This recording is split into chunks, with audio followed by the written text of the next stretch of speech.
Welcome to online duffer study master for learning. दोस्तों स्वागत है आप सभी का ऑनलाइन डफर स्टडी चैनल पे। इस वीडियो में हम कवर करेंगे 6 फरवरी 2021 के करंट अफेयर के इंपॉर्टेंट क्वेश्चंस, जो कि करंट अफेयर के पार्ट्स होंगे आगामी सभी वैकेंसी के लिए। रेलवे, अगर बात करें बैंक या फिर शिक्षक भर्ती, सभी एग्जाम के अंदर करंट अफेयर पूछा जाता है। तो वीडियो को लाइक और शेयर करना बिल्कुल ना भूलें। चलिए दोस्तों वीडियो शुरू करते हैं। अगर आप यूपीटीटी 2021 की प्रिपरेशन करें तो अनअकैडमी आपके लिए लेकर आया कॉम्प्रिहेंसिव बैच कोर्स यूपीटीटी 2021 के लिए, जिसमें आपको मिलेंगे इंडिया के टॉप एजुकेटर्स। इस बैच को आप एक्सेस कर सकते हैं 6 फरवरी 15 अप्रैल 2021 तक। लिंक वीडियो की डिस्क्रिप्शन में है। आज ही एनरोल करें। आईआईटी कोड का इस्तेमाल करना बिल्कुल ना भूलें, इससे आपको मिलेगा डिस्काउंट। साथ ही और भी बहुत सारी free live classes, link video की डिस्क्रिप्शन में है। आज ही एनरोल करें। सीटेट पेपर 2 की बेस्ट प्रिपरेशन के लिए अनअकैडमी लेकर आया फाउंडेशन बैच कोर्स और complete batch course for CTET paper 2 के लिए 5 फरवरी से 2 जुलाई 2021 तक आप इसे एक्सेस कर सकते हैं। सभी बैच के लिए एक ही सब्सक्रिप्शन काफी है। आज ही एनरोल करें। लिंक वीडियो की डिस्क्रिप्शन में है। आईआईटी कोड के साथ इसमें आपको मिलेंगे इंडिया के बेस्ट एजुकेटर, साथ में बेस्ट मटेरियल, जो कि आपके एग्जाम को क्रैक करने के लिए काफी हेल्पफुल होगा। तो आज ही एनरोल करें। सीटेट 2021 की बेस्ट प्रिपरेशन के लिए अनअकैडमी लेकर आया एम सीटेट 2021 का कंप्लीट 6 मंथ बैच, जो कि आपको मिलेगा 8 फरवरी से 3 जुलाई 2021 तक। आज ही एनरोल करें। लिंक वीडियो की डिस्क्रिप्शन में, जिसमें आपको मिलेंगे इंडिया के बेस्ट एजुकेटर्स। ज्यादा जानकारी के लिए मिस मत करिए, एनरोल करें आईआईटी कोड के साथ। इससे आपको मिलेगा डिस्काउंट, साथ ही और भी बहुत सारी फ्री क्लासेस, लिंक वीडियो की डिस्क्रिप्शन में है। सभी बैच को एक्सेस करने के लिए एक ही सब्सक्रिप्शन काफी है। अनअकैडमी प्लस में आपको मिलेंगे बहुत सारे फीचर्स। घर से बैठकर लाइव पढ़ सकते हैं, अनलिमिटेड एक्सेस कर सकते हैं सभी कोर्सेज पर, प्रैक्टिस टेस्ट अटेम्प्ट करने का मौका मिलेगा, सभी बैच को एक्सेस कर सकते हैं, मेंटरशिप एंड गाइडेंस भी मिलेगी, एग्जॉस्टिव कवरेज होगी सभी सिलेबस पर, रेगुलर डाउट क्लियरिंग सेशन भी होगा, साथ ही लाइव टेस्ट अटेम्प्ट करने का मौका मिलेगा, लाइव टेस्ट सीरीज भी होगी, स्टडी मटेरियल भी मिलेगा पीडीएफ फॉर्मेट में। ज्यादा जानकारी के लिए लिंक वीडियो की डिस्क्रिप्शन में है। साथ ही अनअकैडमी पर मेरा रेफरल कोड यूज करना बिल्कुल ना भूलें। इससे आपको free live classes, test series, साथ ही जो क्विज़ेस है वो बिल्कुल फ्री मिलेंगी। और अगर आप प्लस सब्सक्रिप्शन लेते हैं तो वहां पे आपको मिलेगा 10% का इंस्टेंट डिस्काउंट आईआईटी कोड के साथ। अनअकैडमी पर टीटी प्लस सब्सक्रिप्शन अगर आप लेना चाहते हैं 1 मंथ, 3 मंथ, 6 मंथ और 12 मंथ के लिए, सभी प्राइसेस आपके सामने लिखे हुए हैं। सभी बैच को एक्सेस करने के लिए एक ही सब्सक्रिप्शन काफी है। यूज करिए आईआईटी कोड, इससे आपको मिलेगा 10% डिस्काउंट। तो पहला क्वेश्चन आप सभी के सामने आ जाता है। राइट आंसर आप सभी को बताना है। एसबीआई कार्ड के अगर बात करें एमडी और सीईओ बने हैं, आप सभी से पूछे गए 4 ऑप्शन आप सभी के सामने। राइट आंसर आपको बताना है। अरविंद शर्मा, रामा मोहन, सचिन देसाई या इनमें से कोई नहीं। तो 4 ऑप्शनों में से राइट आंसर आप सभी को पता होना चाहिए। एसबीआई कार्ड की अगर बात की गई है तो इसका जो राइट आंसर होगा ऑप्शन नंबर बी इसका बिल्कुल राइट आंसर हो जाएगा, Rama Mohan Rao. Option number B इसका बिल्कुल राइट आंसर है, जो कि एसबीआई कार्ड के एमडी और सीईओ बने हैं। रामा मोहन राव का पूरा नाम साथ में अमारा भी लगता है। पूरा नाम है इनका रामा मोहन राव अमारा, बने हैं एसबीआई कार्ड के एमडी और सीईओ। नीचे आप सभी के सामने उनकी जो इमेज है वो भी देखने के लिए मिल जाएगी। ऐसे में आप सभी को याद रखना है कि 2 साल की अवधि के लिए अपना प्रबंधक निदेशक, जिसको हम हिंदी में कहते हैं, मुख्य कार्यकारी अधिकारी बनाया गया है। क्रेडिट कार्ड कंपनी एसबीआई में 29 साल से अधिक सफल करियर के साथ राव के एक अनुभवी बैंकर हैं। साथ में एसबीआई कार्ड में कारोबार संभालने पहले एसबीआई भोपाल सर्कल के मुख्य महाप्रबंधक भी थे। तो ऐसे में आप सभी को याद भी रखना है। साथ ही सवाल आप सभी से पूछा जा सकता है कि एसबीआई कार्ड की स्थापना कब हुई थी। तो ऐसे में आप सभी को यहाँ पे याद रखना है अक्टूबर 1998 इसका बिल्कुल राइट आंसर होगा। अब बात आती है मुख्यालय के बारे में, तो आप सभी को पता होना चाहिए कहाँ पर है, गुरुग्राम के अंदर। गुरुग्राम कहाँ पर, हरियाणा में। तो सभी चीज़ें आप सभी के सामने क्लियर हो जाती हैं। अगला क्वेश्चन आप सभी के सामने आता है, विश्व वेटलैंड्स डे कब मनाया गया है। 4 ऑप्शन आप सभी के सामने है। वेटलैंड्स डे की बात की गई, वैलेंटाइन डे की बात नहीं की गई है। तो ध्यान से क्वेश्चन को सुनिएगा। Option number A, B, C, D आप सभी को बताना। 4 ऑप्शन आप सभी के सामने हैं। तो ऐसे में आप सभी को पता होना चाहिए इसका क्या आंसर होगा। ऑप्शन नंबर बी इसका बिल्कुल राइट आंसर हो जाएगा। 2 फरवरी को मनाया गया है wetlands day. Option number B इसका बिल्कुल राइट आंसर है। नीचे आप सभी के सामने इमेज भी देखने के लिए मिल जाएगी। 2 फरवरी 2020 मतलब 2021 आप सभी के सामने आता है। अगर हम बात करें, हर साल 2 फरवरी को विश्व स्तर पर विश्व वेटलैंड्स डे मनाया जाता है। इस दिन मनाए जाने का उद्देश्य लोगों को पृथ्वी के लिए वेटलैंड्स यानी आर्द्र भूमि द्वारा निभाई जाने वाली महत्वपूर्ण भूमिका के बारे में जागरूकता बढ़ाना है। वर्ल्ड वेटलैंड्स डे 2021 का अंतर्राष्ट्रीय विषय क्या है वो भी आप सभी को याद होना चाहिए। वेटलैंड्स एंड वाटर आप सभी को याद रखना है, इस बार की जो थीम है जिसको हम कहते हैं। लेकिन कुछ ऐसी भी जानकारी हैं जो कि आप सभी को और पता होनी चाहिए इसके बारे में कि ये 2 फरवरी को क्यों मनाया जाता है। यह दिन हर साल 2 फरवरी को ईरान के शहर रामसर में कैस्पियन सागर के तट पर 2 फरवरी 1971 को वेटलैंड संरक्षण के लिए कन्वेंशन की चिन्हित करने के लिए मनाया जाता है।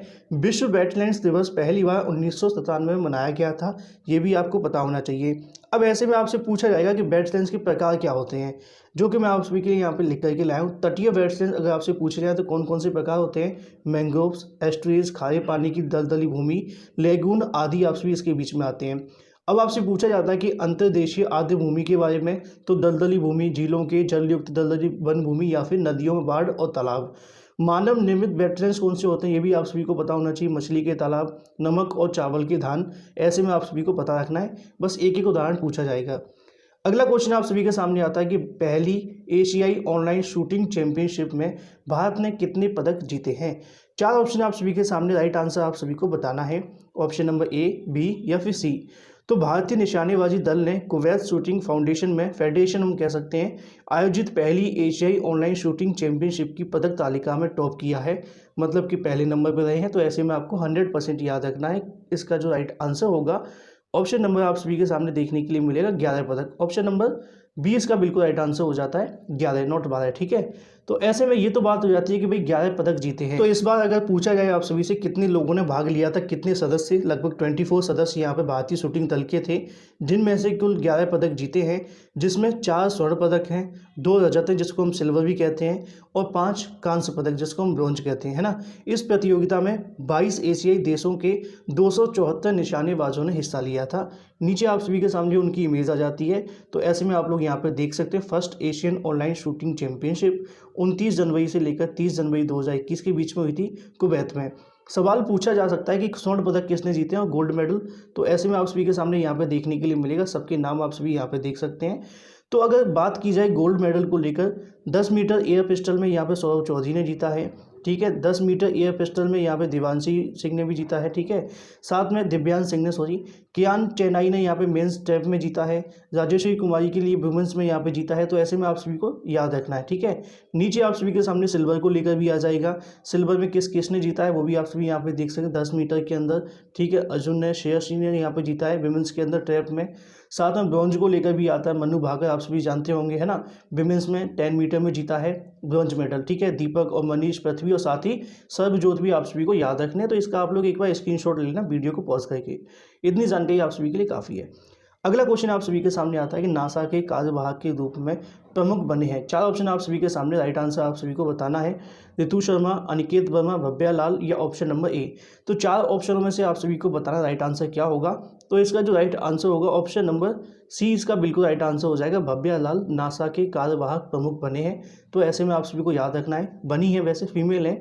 नीचे आप सभी के सामने इमेज भी देखने के लिए मिल जाएंगी, ये भारतीय हैं, ये भी आप सभी को याद रखना है। तो ऐसे में हम कह सकते हैं कि भारतीय अमेरिकी भव्या लाल को नासा के अमेरिकी अंतरिक्ष एजेंसी कार्यवाहक प्रमुख के रूप में नियुक्त किया गया है। उन्होंने एजेंसी के लिए बाइडेन प्रेसिडेंशियल और ट्रांजिशन एजेंसी रिव्यू टीम के सदस्य के रूप में कार्य किया था। राष्ट्रपति जो बाइडेन ने प्रशासन के अंतर्गत एजेंसी में परिवर्तन संबंधों के कार्य देख रहे थे। तो ऐसे में वर्ष 2005 से 2020 तक institute of defence analyse science and technology policy, जिसको हम कहते हैं STPI, ठीक है, उनके माध्यम से यहाँ पे उनको चुना गया है। तो ऐसे में सेवा वहाँ से जो भव्या लाल है उसी में से सेवारत भी हुई थी, तो उसके बाद से उनको यहाँ पे चुना गया है। भव्या लाल के बारे में आप सभी को पता होना चाहिए। अंतरिक्ष प्रौद्योगिकी रणनीति और साथ में white house office of science and technology policy और नेशनल स्पेस काउंसिल के साथ साथ नासा रक्षा विभाग के खुफिया समुदाय सहित संघीय अंतरिक्ष उन्मुख संगठनों के लिए विश्लेषण और नेतृत्व किया है। तो ऐसे में आपको पता होना चाहिए। बाकी सवाल आप सभी से यही पूछा जाएगा, उनका नाम। तो ऐसे में आप सभी को यहाँ पे ये भी देखने के लिए मिल जाता है कि नासा का मुख्यालय कहाँ है, वॉशिंगटन DC के अंदर, संयुक्त राज्य में।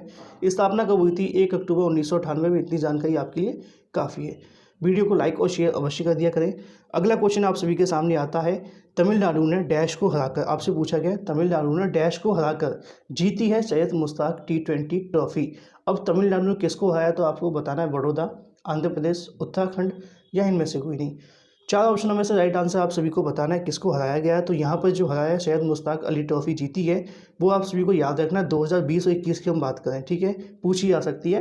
अगर 2020-21 आपसे पूछी जाएगी तो बड़ौदा आपको याद रखना, ऑप्शन नंबर ए इसका बिल्कुल राइट आंसर हो जाएगा। तमिलनाडु ने बड़ौदा को हराकर यहाँ पे जो ट्रॉफी है वो जीत ली है। फाइनल में तमिलनाडु ने बड़ौदा को हराकर खिताब अपने नाम कर लिया है। यह टूर्नामेंट सैयद मुश्ताक अली ट्रॉफी का 12वां संस्करण था, ये भी आपको याद रखना है। अहमदाबाद के सरदार पटेल स्टेडियम, जिसको मोटेरा स्टेडियम भी कहते हैं, वहाँ पे खेला गया था। तो ऐसे में आप सभी को याद रखना है। अगर आपसे पूछा है मैन ऑफ द मैच के बारे में, तो मणि मारन सिद्धार्थ, जो कि तमिलनाडु के हैं, उन्होंने जीता है। जिसमें अगर बात करें, उन्होंने 20 रन देकर 4 विकेट लिए। उन्हें जीत हासिल करने के लिए 121 रन चाहिए था। 18वें ओवर में 7 विकेट देकर यहाँ पे चीज़ें स्पष्ट हुई और ऐसे में तमिलनाडु जीत गया, इतना काफ़ी है ना। अगला क्वेश्चन आप सभी के सामने आता है, नीचे आप लोग इमेज के माध्यम से भी तमिलनाडु की देख सकते हैं। अगला क्वेश्चन है, किस बैंक ने बिना EMB ATM से पैसे निकालने पर रोक लगा दी है। कौन सी बैंक है आपको बताना है, SBI, PNB, BOB। शॉर्ट में लिखा है, वैसे आप लोग अंदाजा लगा ही लेंगे, है ना। तो राइट आंसर आप सभी को बताना, 4 ऑप्शन आप सभी के सामने है। तो इसका जो राइट आंसर होगा ऑप्शन नंबर बी इसका बिल्कुल राइट आंसर हो जाएगा। पीएनबी जिसको हम कहते हैं Punjab national bank. Punjab national bank ने अपने ग्राहकों को पैसे लेन देन से संबंधित धोखाधड़ी की जांच करने के प्रयास में 1 फरवरी 2021 से बिना ईएमवी या फिर अगर हम कहें स्वचालित टेलर मशीन, ऑटोमेटिक जो स्वचालित टेलर मशीन होती है जिसको हम एटीएम कहते हैं, है ना, उससे पैसे निकालने में प्रतिबंध करने का फैसला लिया है। यह प्रतिबंध वित्तीय और गैर वित्तीय दोनों लेन देन पर लागू होगा। उसे दूर करने के लिए, नकदी निकालने के लिए ओटीपी आधारित प्रणाली शुरू करेगा। मतलब जब भी आप एटीएम में जाएंगे पैसे निकालने के लिए तो वहाँ पे आपके सामने एक ओटीपी आएगा जिसको हम वन टाइम पासवर्ड कहते हैं, है ना, उसके माध्यम से ही आपको पैसे देखने के लिए मिलेंगे। अच्छी चीज़ है अगर ऐसा होगा तो। बाकी आप सभी के सामने जो भी आएगा आपको बता दिया जाएगा। नीचे आप लोग इमेज के माध्यम से देख सकते हैं। तो बस आपको याद रखना है कि किस बैंक ने बदलाव किया है, लेकिन किस बैंक के बारे में किया ये तो आपको पता होना चाहिए। कौन कौन सी चीज़ें अब आपसे पूछी जाएंगी। पंजाब नेशनल बैंक का मुख्यालय कहाँ है, नई दिल्ली के अंदर है ना। सीईओ कौन है, तो ऐसे में आपको याद रखना है मल्लिका अर्जुन आप सभी के सामने आते हैं। 1 अक्टूबर 2019 की बात की गई। पंजाब नेशनल बैंक की स्थापना कब हुई थी, 19 मई 1894 लाहौर पाकिस्तान में। पंजाब नेशनल बैंक की संस्थापक कौन है, लाला लाजपत राय, दयाल सिंह मजीठिया आप सभी को याद रखना है, इतनी जानकारी काफ़ी है। अगला क्वेश्चन आप सभी के सामने आता है। फेसबुक ने अपना पहला मुख्य अनुपालन अधिकारी नियुक्त किया है। 4 ऑप्शन आप सभी के सामने, सुंदर पिचाई, हेनरी मोनिज, मार्क जुगरबर्ग या फिर इनमें से कोई नहीं। तो 4 ऑप्शनों में से राइट आंसर आप सभी को बताना। राइट आंसर होगा ऑप्शन नंबर बी, इसका बिल्कुल राइट आंसर हो जाएगा हेनरी मोनिज, है ना। बाकी 2 को आप सभी जानते होंगे, नहीं जानते तो मैं आपको बता दूंगा, क्योंकि गूगल की आपको पता है सीईओ कौन है, सुंदर पिचाई है। और जुगरबर्ग को तो कौन नहीं जानता, उन्होंने फेसबुक बनाई है, जो कि कार्यकारी अधिकारी भी है फेसबुक के, है ना। फेसबुक का मुख्यालय कहाँ पे, कैलिफोर्निया में। अगर बात करें, फेसबुक ने हेनरी मोनिज को नियुक्त किया है अपना पहला मुख्य अनुपालन अधिकारी, ठीक है। तो ऐसे में याद रखना है, फेसबुक इंक ने अपनी हेनरी मोनिज को अपना पहला मुख्य कार्यकारी अधिकारी नियुक्त किया है। 8 फरवरी को कंपनी की वैश्विक अनुपालन टीम में नेतृत्व करेंगे। अपने वैश्विक अनुपालन जोखिम प्रबंधन को बढ़ाने के लिए कंपनी में कानूनी नैतिक आचरण के उच्चतम मानकों को बढ़ावा देने के लिए फेसबुक से जुड़ने वाले हैं। तो ऐसे में आप सभी को याद रखना है। नीचे आप सभी के सामने उनकी इमेज भी आ जाती है, यहाँ पर आप लोग देख सकते हैं। अगला क्वेश्चन आप सभी के सामने आता है। बाकी फेसबुक के बारे में मैंने आपको बता दिया है। किस देश ने, ठीक है, किस देश की सेना ने कमान संभाली है, ठीक है। 4 ऑप्शन आप सभी के सामने, राइट आंसर आपको बताना है। मतलब इस क्वेश्चन को समझने के लिए ये है, किस देश में देश की सेना ने कमान संभाली है। तो देश आप सभी से पूछा गया, लेकिन उस देश की सेना ने वहाँ की जो कमान है वो संभाली है, वहाँ की पार्टी को हटा दिया गया है। तो म्यांमार, भूटान, नेपाल या इनमें से कोई नहीं। 4 ऑप्शन आप सभी के सामने, राइट आंसर आपको बताना है। तो ऑप्शन नंबर ए इसका बिल्कुल राइट आंसर हो जाएगा, म्यांमार। म्यांमार के देश के अंदर देश की सेना ने कमान संभाल ली है। मामला क्या है आप सभी को बता दें कि यहाँ पर आंग सान सू को हिरासत में ले लिया है। यहाँ पर क्यों लिया है वो भी आप सभी को पता होना चाहिए। देश की सेना ने राज्य काउंसलर आंग सान सू की, राष्ट्रपति विन मिंट और साथ में सत्ता पक्ष के अन्य सदस्यों को हिरासत में ले लिया है। 1 फरवरी 2021 को सैन्य तख्ता पलट किया। म्यांमार की, जिसे अगर बात करें तातब माडब के नाम से भी जाना जाता है, यह कदम इसलिए उठाया गया क्योंकि नवंबर 2020 के म्यांमार के आम चुनाव के परिणाम को फर्जी घोषित किया था, जिसमें आंग सान सू की संसदीय चुनाव 2020 में अपनी अगली सरकार बनाने के लिए शानदार जीत हासिल की। तो ऐसे में उसको कहने की फर्जी घोषित किया गया है। तो सबको यहाँ पर हिरासत में ले लिया गया है। जानकारी के लिए आपको पता होना चाहिए, सेना ने सैन्य प्रमुख मिंग आंग होलिंग ने सत्ता सौंप दी गई है। 1 वर्ष के लिए आपातकाल घोषित कर दिया गया है। इसके अलावा पूर्व जनरल माइव स्वे अगले साल के लिए कार्यवाहक राष्ट्रपति होंगे। 2021 का तख्ता पलट म्यांमार के राजनीतिक इतिहास में तीसरी बार हुआ है ना। पहले अगर बात करें 1962 में हो चुका है, 1990 में हो चुका है और एक बार फिर से 2021 में देखने के लिए मिला है। नीचे आप सभी के सामने इमेज भी आ जाती है जिनको यहाँ पे हिरासत में दिया गया है। और भी अगर बात करें म्यांमार की राजधानी के बारे में, तो नेपिटाओ आप सभी को याद रखना है। मुद्रा क्या है, कियात है ना। इतनी जानकारी आप सभी के लिए काफ़ी है। अगला क्वेश्चन आप सभी के सामने आता है। वियतनाम के प्रमुख के रूप में गुएन फू ट्रोंग कौन सा कार्यकाल जीता है। तो प्रमुख के रूप में उन्होंने कौन सा कार्यकाल जीता वो आप सभी को बताना है। 4 ऑप्शन आप सभी के सामने है और राइट आंसर आप सभी को बताना है। तो ऐसे में आप सभी को यहाँ पे पता होना चाहिए वियतनाम के बारे में। जब हम आपको पहले बताते थे कि राजधानी क्या है, हनोई है ना। साथ में आपको अगर हम बताते थे मुद्रा के बारे में, वियतनामी डोंग बताया करते थे। साथ में आपको प्रधानमंत्री के बारे में भी कई बार मैंने बताया था, गुएन जुआन फुक उनका पूरा नाम है ना। तो हम इनको ट्रोंग के नाम से भी जानते हैं। तो ऑप्शन नंबर सी इसका बिल्कुल राइट आंसर हो जाएगा। अपना तीसरा कार्यकाल उन्होंने जीता है। ऑप्शन नंबर सी इसका बिल्कुल राइट आंसर होगा। नीचे आप सभी उनकी जो इमेज है वो भी देख सकते हैं। ज़्यादा जानकारी के नीचे आप सभी के सामने सब कुछ लिखा है जो कि मैंने आपको पहले से बता दिया है, चाहे वो प्रधानमंत्री हो, मुद्रा हो या राजधानी हो। तो इतनी जानकारी आपके लिए काफ़ी है। अगला क्वेश्चन आप सभी के सामने आता है, शिवालिक रेंज की प्रजातियों के संरक्षण के लिए किस राज्य की अगर बात करें बॉटनिकल गार्डन बनाया है, तो किस राज्य में बॉटनिकल गार्डन बनाया है आपको पूछा गया है। राजस्थान, उत्तराखंड, उत्तर प्रदेश या फिर इनमें से कोई नहीं। 4 ऑप्शन आप सभी के सामने, राइट आंसर आप सभी को पता होना चाहिए। तो इसका जो राइट आंसर होगा ऑप्शन नंबर बी इसका बिल्कुल राइट आंसर होगा, मतलब कि उत्तराखंड। ऑप्शन नंबर बी इसका बिल्कुल राइट आंसर हो जाता है। अब उत्तराखंड के कहाँ पे हुआ ये भी पूछा जाएगा। नैनीताल के जिले में हिमालय के शिवालिक रेंज में पाए जाने वाले वृक्षों की 210 से अधिक प्रजातियों के संरक्षण के लिए शिवालिक आर्बोरेटोरियम नाम से इस प्रकार के पहले वनस्पति उद्यान का उद्घाटन किया है। तो ऐसे में आपको याद रखना है, शिवालिक आर्बोरेटोरियम का उद्देश्य लोगों को प्रकृति शिक्षा और साथ में प्रसार करना है, ताकि वे पेड़ों के साथ में भावनात्मक जुड़ाव महसूस करें और साथ में उन्हें संरक्षण की दिशा में अधिक सक्रिय बना सकें। तो पेड़ों से प्यार करिए, ये एक अच्छी मुहिम है। तो ज़्यादा जानकारी के आप सभी को विजिट करिए। वनस्पति उद्यान के बारे में आप सभी को पता होना चाहिए। यह सुविधा विशेष प्रजातियों की सांस्कृतिक महत्व, साथ में औषधियों के उपयोग, शोध, देश में निवास के प्रकार, जैसे कि यह कहाँ पाया जाता है और लकड़ी रंजक या फिर किसी भी अन्य अजीब उपयोग सहित सभी संभव उपयोग के बारे में वैज्ञानिक जानकारी प्रदान करता है। तो ऐसे में आपको याद रखना है। नीचे आप सभी के सामने उसकी जो इमेज है वो भी देखने के लिए मिल जाती है, कितनी सुंदर है ना। उत्तराखंड के मुख्यमंत्री आप सभी को पता होना चाहिए, त्रिवेंद्र सिंह रावत हैं। राज्यपाल कौन है, बेबी रानी मौर्य हैं। इतनी जानकारी काफ़ी है। अगला क्वेश्चन आप सभी से पूछा गया है, इंडियन कोस्ट गार्ड ने हाल ही में कितनेवां स्थापना दिवस मनाया है। 4 ऑप्शन आप सभी के सामने, राइट आंसर आप सभी को पता होना चाहिए।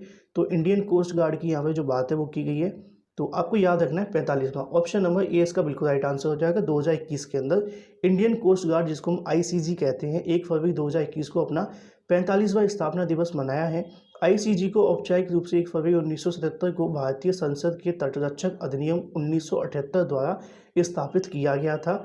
यह रक्षा मंत्रालय के तहत काम करता है। आपको पता होगा 1978 में सिर्फ 7 सतह प्लेटफॉर्मों के साथ शुरुआत करते हुए आईसीजी ने वर्तमान में 156 जहाज, 62 विमान शामिल हैं। इसकी संभावना अगर बात करें 2025 से लेकर 200 सतह प्लेटफॉर्म तक 80 विमानों को लक्षित बल प्राप्त करना है 2025 तक।